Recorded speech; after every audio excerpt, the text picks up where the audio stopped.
Well, it's a pleasure to be here and to talk about things that are going to fundamentally change your life in really big ways. So I think 21st century medicine is going to be radically different from what we practice now, which I'll call 20th century medicine.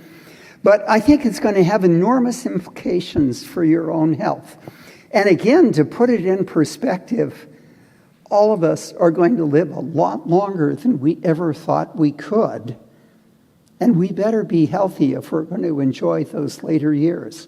A really interesting statistic is if you're 20 today, you have far greater than a 50% chance of living to be 100. So keep that in mind. What I'd like to do is give you my personal evolution of thinking about healthcare and so forth. And I'll start really with Caltech. I went there in 1970 as a young assistant professor, and my lab had two parts. One did technology and one did molecular immunology. But my driving passion was really understanding human biology. And what was clear at that point in time is humans were incredibly complex. And in fact, it's very much like the parable of the elephant and the six blind men, each feeling a different part and declaring it's a stump, a fan, or whatever. And, that's exactly what your doctors do today when you go into them. They'll make some observations, they'll do a few measurements, and they'll look at 1/10,000,000th of what you are as a human being with regard to health and so forth. So I very quickly realized there was an enormous opportunity to think about how to deal with complexity. And one way was we had no language for talking about complexity, and that turned out to be systems biology, and we'll talk about it later. A second approach, which I was really intrigued by, was this systems thinking would lead to obvious technologies that would be important for dealing with complexity. And again, we'll talk about those in just a moment. And the third thing is something that I call deep phenotyping. It's the ability to make billions of measurements on each of you, and from that come to understand in exquisite specificity how we can optimize wellness and avoid disease. And I'll tell you, when we're finished with this lecture, you're going to have to change some of your long accepted life behaviors if you want to conform. Obviously, it's your choice. I remember reading in 1973 this fascinating book called The Structure of Scientific Revolution by Thomas Kuhn, a classic on paradigm changes. And these were paradigm changes in physics, and he made two really important points. One, they're really hard to come by because you have to think outside the box. And I'll say for you educators, we don't spend enough time teaching students to think outside the box, and there are really great ways to do that. But the second thing he said is people tend to be enormously conservative, and it's really true of scientists. We're really reluctant to give up lifelong beliefs. And how do you get them to accept a paradigm change? That really is an enormous challenge. So I'm going to tell you about 7 paradigm changes I participated in to give you a feel of what these are. Each of them deals with this issue of human complexity, but each of them collectively frame how we view 21st century medicine. The first was this idea you've already heard about. We developed, it actually was a series of 6 different instruments that could essentially read and write DNA in various ways, and I won't go into all of the details and everything. But the really important point is it does no good to invent or create a new paradigm change if you can't transfer it to society so it can be used. So in each case, we created 3 companies that then commercialized these technologies and democratized them, made it available to the community as a whole. What these technologies did from our point of view were two important things. One, they gave us the ability to make lots of rapid measurements on individual humans. And two, they were the beginning of the accumulation of big data and its analytics. And we'll talk about that in some detail. The second paradigm change had to do with the automated DNA sequencer, getting me invited to the first meeting ever held in spring of 1985 at Santa Cruz on the Human Genome Project, where 12 of us kind of passed judgment on whether it was a good idea or not. And we came to two interesting conclusions. One, it was technically feasible, although at that time really difficult. And two, to my enormous surprise, we were split 6-6 on whether it was a good idea. And those against it were fanatically against it because they were convinced big science, represented by the Genome Project, would destroy small science. And quite the converse turned out to be true. NIH opposed the Genome Project up until a very bitter end when it became a reality. What the Genome Project did for us is really incredible.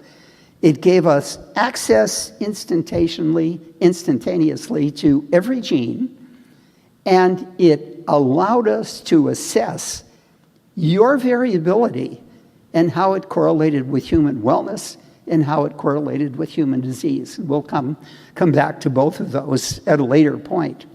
Developing the automated sequencer required bringing together chemistry, computer science, engineering, and molecular biology. And as a result of that successful endeavor, I really became convinced that biology in the future should be practiced on a cross-disciplinary platform where we had all the different flavors of scientists. I tried to persuade Caltech of that, failed to convince my biology colleagues completely. They absolutely vetoed. I wanted to start a cross-disciplinary department at Caltech, but Bill Gates made it possible to go to the University of Washington and set up the first department in 1992. And in 8 years, that department developed spectacular technologies in genomics and proteomics and computational biology and a whole variety of things. But what was clear to me is that I really wanted to build on top of that this thing called systems biology. And at the University of Washington, it's a big state school, it's an excellent state school, but it has, as all state schools, a ghastly bureaucracy that really makes it difficult to accept truly novel and new kind of things. So in 1992, I left the University of Washington to set up the Institute for Systems Biology, the first organization dedicated to this holistic view of biology, and we'll talk more about that in a few moments. What the Institute did in the early 2000s was it formulated two fundamental concepts that really frame our idea of what 21st century medicine is all about. So one of these concepts was taking a global holistic systems view toward disease, and that led to a discipline called systems medicine. And the second was, in thinking deeply about what we could do with systems medicine, we realized that healthcare really should be predictive, preventive, personalized, and participatory. And the fourth P is really key. We'll come back to that. So we called this P4 medicine. And thinking a little further, it made us realize really that healthcare had two major domains, the domain of wellness and the domain of disease. And at that time, 98% of the resources went into disease. So I proposed in 2016 that we do the first pilot project on wellness. And what I did was persuade 108 of my friends to participate in a 9-month experiment where we analyzed their blood and stool samples every 3 months. And we did their genome sequence. This is the deep phenotyping that I talked about before. And this led to a definition of what we called quantitative or scientific wellness that really transform people's health. And we'll go into that in more detail in a few moments. The idea of scientific wellness then in 2016 caught the eye of the CEO of Providence, St. Joseph's Health, and he came to me and said, look, I'd like you to become our chief science officer at ISB to partner with us to help us with research. And we agreed to do it because it is the perfect way to bring this new vision of 21st century medicine to the system. So as I look at all these paradigm changes that you see there, I would make a couple of general statements. One, every single one of them was bitterly opposed as being ridiculous, impossible, wasteful of resources, or whatever. So if you're going to go into paradigm changes, you want to teach your kids to have a determined optimism, never to give up in spite of what others may say. The second thing is, every one of these fundamentally change things that, in ways that let us frame medicine in a very new and interesting way. And the final point I would make is it was necessary for each of these paradigm changes to create a new organization for them to emerge. Old organizations, bureaucracies are honed for the past and present, and as I indicated earlier, they really have difficulty dealing with the future. So you need to start new organizations. And frankly, there are a lot of different ways to do that. So let's talk about what this 21st century medicine is really about.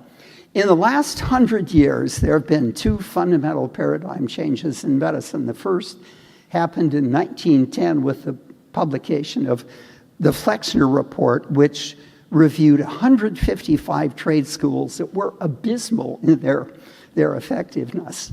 And he came up, Flexner came up to the point, one, science should be used to treat patients, hadn't been done before at all, and two, science should be used to train physicians.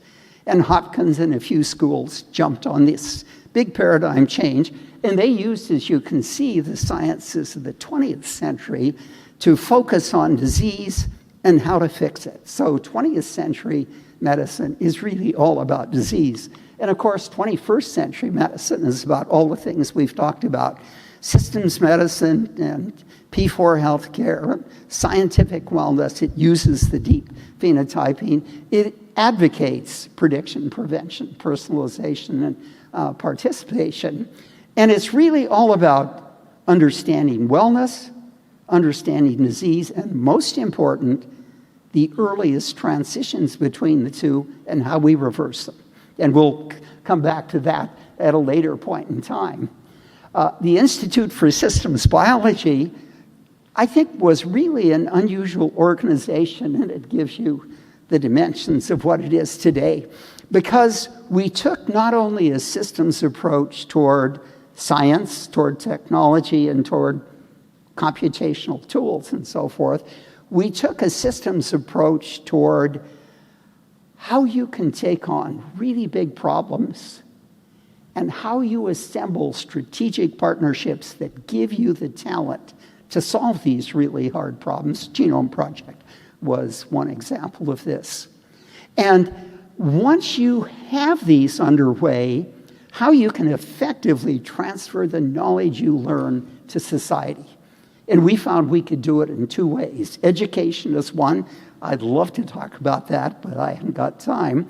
And the second are startup companies. And ISB, in the 19 years of its existence now, has had 8 startup companies, and some of them have been really spectacularly effective. ISB and systems thinking led to two important things for medicine. One is this idea of deep phenotyping, where we can take each of you and we can make 1 billion different kinds of measurements that tell us what you are and how we need to adjust things to optimize health. And of course, the second thing is the idea that all of that data we generate can actually be translated into the biological networks that are the information byways that lead to development, physiologic response, and the aging process. And these are hierarchical in nature. They operate at the level of cells, of organs, of individuals, and so forth. And how you integrate this information together is one of the big computational challenges of systems biology. The other important thing is when you become sick, some of those networks become disease-perturbed. And comparing the normal networks and the disease-perturbed networks gives us new insights into biomarkers and possible drug targets and so forth. In 2014, we had this convergence of systems biology and scientific wellness and digital health and big data and community networks and things like that led us to find far more sharply just how different the P4 vision of medicine was. It's proactive. It focuses on the individual and not on populations. It's about understanding wellness and disease. And it's about using this dense phenotyping to be able to follow the individual in their own unique way. And in a sense, medicine of the future is medicine of the individual. You're each an N of one experiment for optimizing health. And for each of you, we have to do it in different ways. And finally, it took a very different view on how we go about actually carrying out clinical trials for drugs. So let me just say the typical study is 20,000 patients, you give 10,000 a drug, you give 10,000 a placebo, you gather the data up. But the fatal flaw in that approach is the assumption is each individual is identical. And we all differ genetically and environmentally. We are quite different. So the P4 approach is to have 20,000 individuals, each with your unique data cloud. And then we can ask questions of those data clouds that stratify the patients in interesting ways. For example, we can easily determine biomarkers that tell us whether a patient will or will not respond to a drug. And here are the top 10 selling drugs in the US today, and the orange person is a responder. The best response is 1 in 4, the worst is 1 in 25. 96% of your drug dollars are wasted, or you're exposed to toxicities you never should be exposed to. In the future, we'll be able very quickly to determine who can respond to the drug, and we'll set clinical trials up of 100 individuals that if they have a 98% effectivity, will be approved by the FDA. So the cost of doing clinical trials will go from $1.5 billion to hundreds of thousands of dollars. So striking changes are coming. As I said, there are two aspects to healthcare, wellness and disease. And my prediction is in 10 to 15 years, the wellness industry will far exceed the disease industry as we appropriately reallocate dollars into wellness and so forth. And that leads us to this early study that we did on 108 friends with Nathan Price. And a statistic you should know is, with regard to the determinants of health, there are three major factors. One is genetics, and that's 30%. The other is lifestyle environment, that's 60%. Your healthcare system contributes 10% to your well-being. And these dense phenotyping approaches let us assess both genetics and environment and lifestyle very, very nicely. So we set out to carry out the study then to analyze these 108 individuals as 108 unique individuals. We determined the genome sequence. We generated blood samples every 3 months to look at about 1,200 different analytes, proteins, and clinical chemistries and metabolites.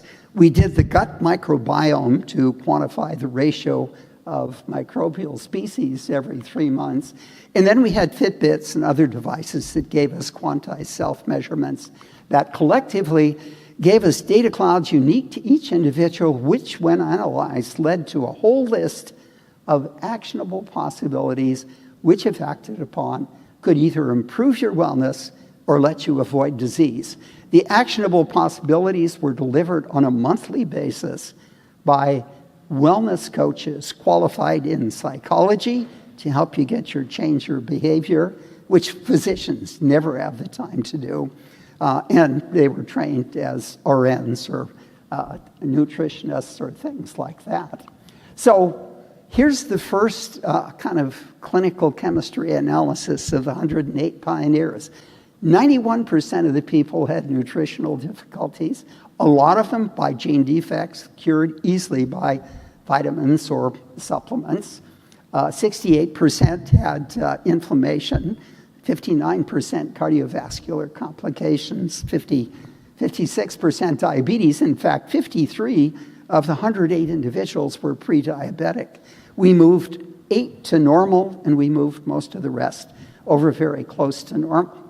And what I'll do is give you my own personal experience, because we had probably at this time 500 actionable possibilities, and each of us had unique lists of them. But I'll just give you some of the things that affected me.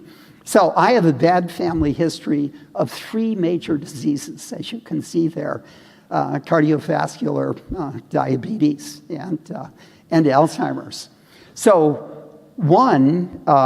I decided one of my goals going into this program would be to lose weight and to get back to my high school weight, college weight when I played football.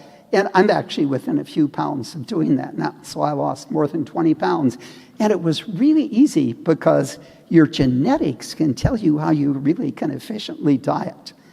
The same was true of exercise. I really scaled up my exercise. So I do regularly every morning now 100 push-ups and 100 sit-ups to get started, and then go on to do other kinds of things. But the point is, it gives you a sense of vitality and energy. I've dealt with the nutritional difficulties, but the vitamin D was really interesting.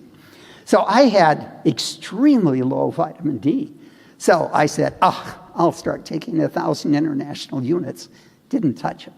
And it turned out that there are 3 genes, each of which have 2 variants that block the uptake of vitamin D. If you have 2 or more of those, you need megadoses to even touch it.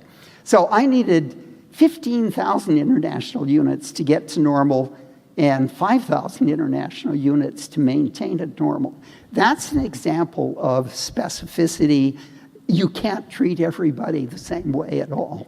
And in fact, 15,000 units for some people would probably be toxic, as a matter of fact.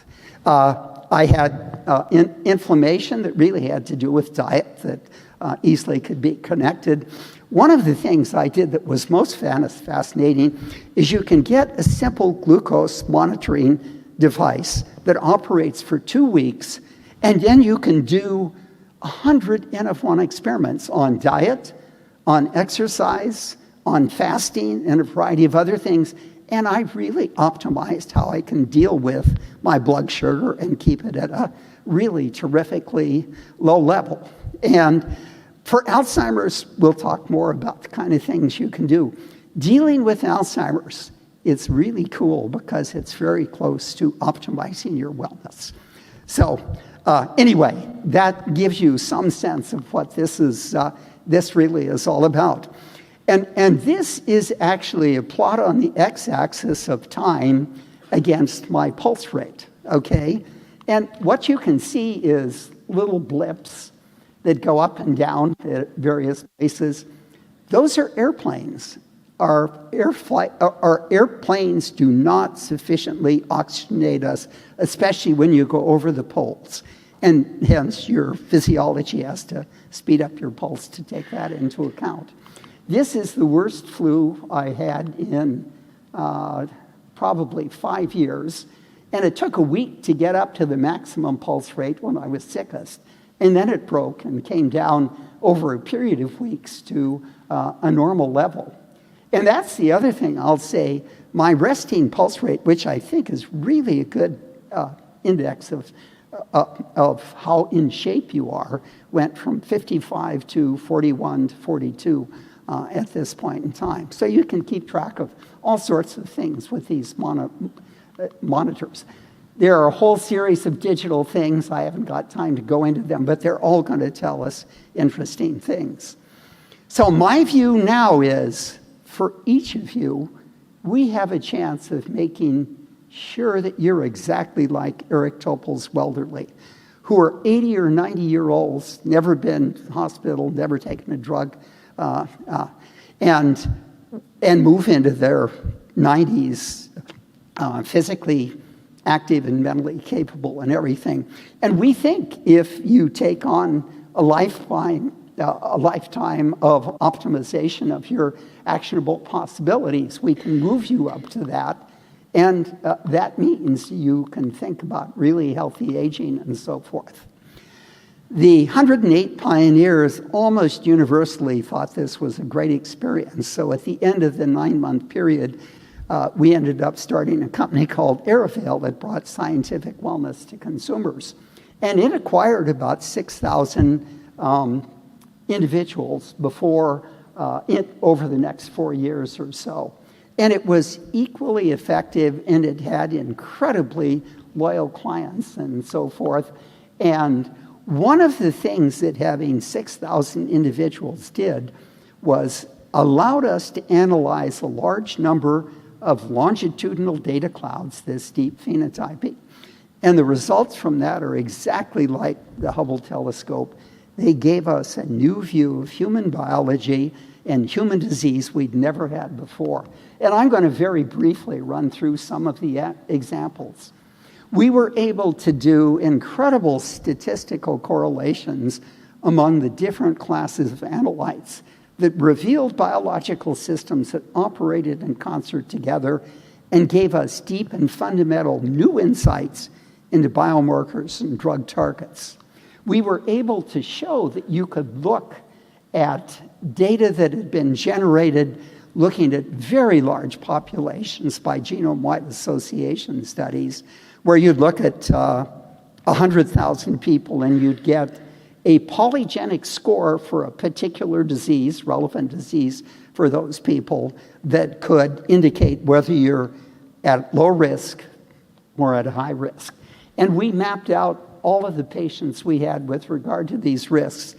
And in several cases for these diseases, what we found is we would treat individuals at high risk very differently than we treat people at low risk.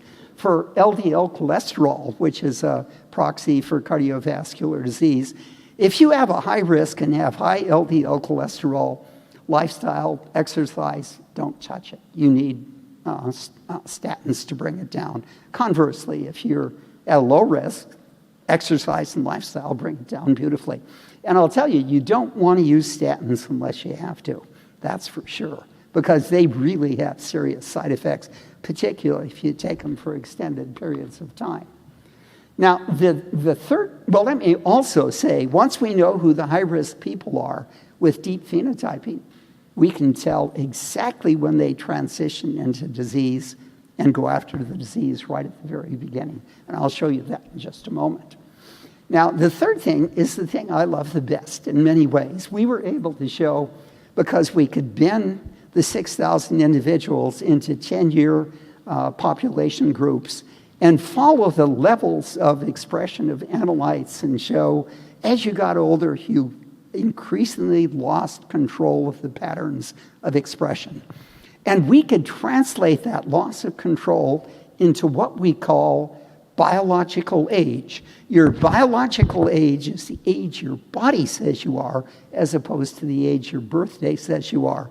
So if you're lower than your chronologic age, you're living well. If you're higher, you're living disastrously. We looked at 300 diabetes patients in this big population. on average 6 years older than their chronologic age. For cardiovascular, 3 years older than their biological age. For individuals that were in the upper 5% of the Fitbit activity, 3 years younger than their biological age. And what we did, interestingly enough, is took a whole series of super healthy people who came into the program and showed over the 4 years of their program, even they lost significantly in biological age. And I did. So my biological age is 15 years younger than my chronological age. So I have a good 20 years ahead of me before I have to think about slowing down. Anyway, the important point is, in the future, we're going to start a company that will do your biological age once a year, and it will integrate your behavior for the preceding year to tell you whether you've lived in a healthy fashion or unhealthy fashion. So you can think about modifying it if you're so inclined. And then the final thing is, we were able to see 100 transitions, wellness to disease, in these patients. We were able to go back and look at the blood draws prior to the diagnosis and show for years back there were outlier analytes that marked the first event when that transition occurred. And this is where we'll use that to get biomarkers, and we'll use systems approaches to create the drugs that will allow us to reverse chronic diseases at their point of inception before they've ever manifest themselves as a phenotype. And that's basically what this says. If we do deep phenotyping, we can make the measurements and look at transitions. We can get the biomarkers and figure out the drug targets we need. And what this means is, in principle, it could be the end of all chronic disease in the future. And let me tell you, 86% of your healthcare dollars are spent today on chronic disease. So the kind of savings this would cost is really staggering. And in fact, I'll just say a word about the first of these diseases we're testing in this regard, which is Alzheimer's. And let me just tell you one statistic about Alzheimer's. In the last 12 years, there have been 400 clinical trials, 0 have worked. Hundreds of billions of dollars have been spent utterly unsuccessfully. And I have a friend, former Caltech student of mine, actually, who about 10 years ago said, let's take a systems approach to Alzheimer's. So what he said is, how can we optimize one of the key features of Alzheimer's, namely synaptic communication? And he came up with a 36-point regimen that included drugs and supplements and activity and sleep and a whole variety of different kinds of things. And he took 100 patients for an observational trial and showed within a year, 80% of them he'd reversed to normal. But if they didn't maintain the lifestyle changes required, they flipped back very quickly to Alzheimer's again. So it's an individual's choice. So what we're doing is using 3 different paradigm changes that I'll talk about now. First of all, we can use metabolic PET scanning on patients to show you actually transition into Alzheimer's 4 to 10 years before any clinical signs can be seen. So we're using the data clouds now to be able to look at high-risk Alzheimer's patients to find those earliest transitions and to get the right kind of biomarkers and to stratify the different types of Alzheimer's disease. Once we find them, then we're going to use this multimodal therapy of Dale-Bresidone to treat them. And we are also going to use a third really important paradigm change. Your brain has to be healthy just like your body. Right, I haven't talked about that. But what I will say is Mike Berzenik in the past 30 years has demonstrated beautifully that you can use computer games to assess your cognitive abilities in enormous detail, and you can use other computer games to bring back lost cognitive abilities if you haven't lost neurons, okay? So And what he demonstrated was really incredible. People go up to a maximum in their mid-30s, and no matter who they are, they almost always fade away strikingly. But he did a clinical trial on 80-year-olds and showed he could bring them back to exactly what they should have been at 36. So we can keep our minds much more healthy than. And let me just say, Tom Brady is using these games, one, for speed of execution, and two, for peripheral vision. And he claims it's one of the major reasons at 42 he's one of the top-ranked quarterbacks in the NFL.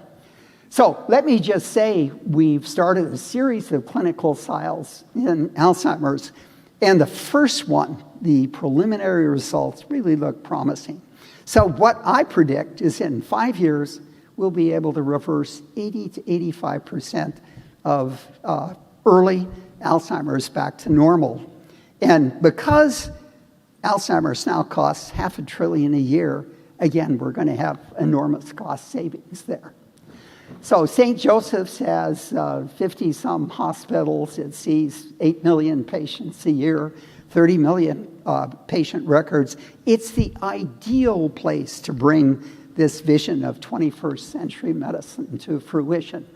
We have clinical trials going on scientific wellness. The results really look promising again.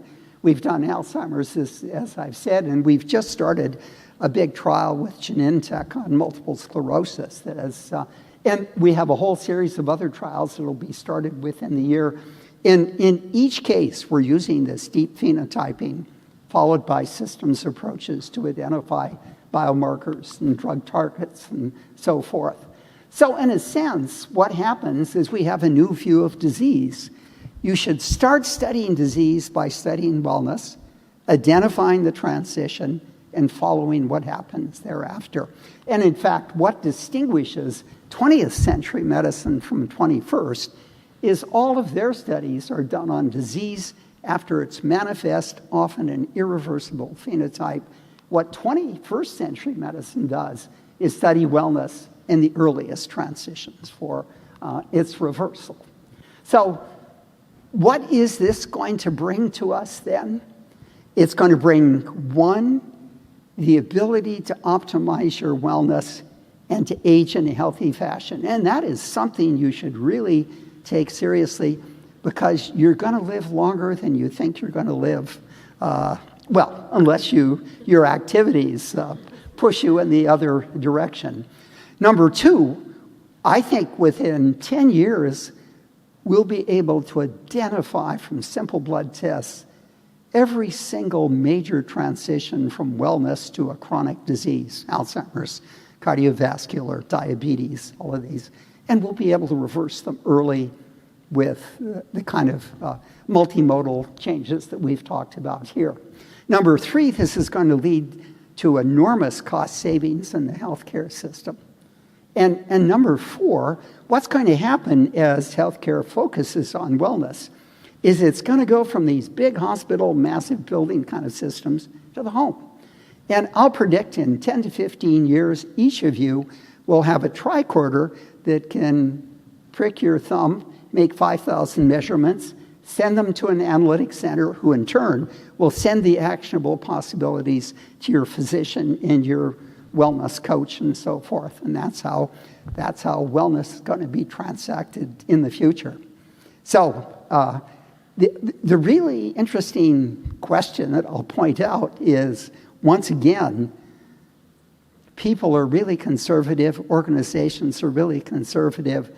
Getting healthcare institutions to change in these modes is enormously challenging because of the incredible embedded bureaucracy about how we do medicine now and how we pay for medicine.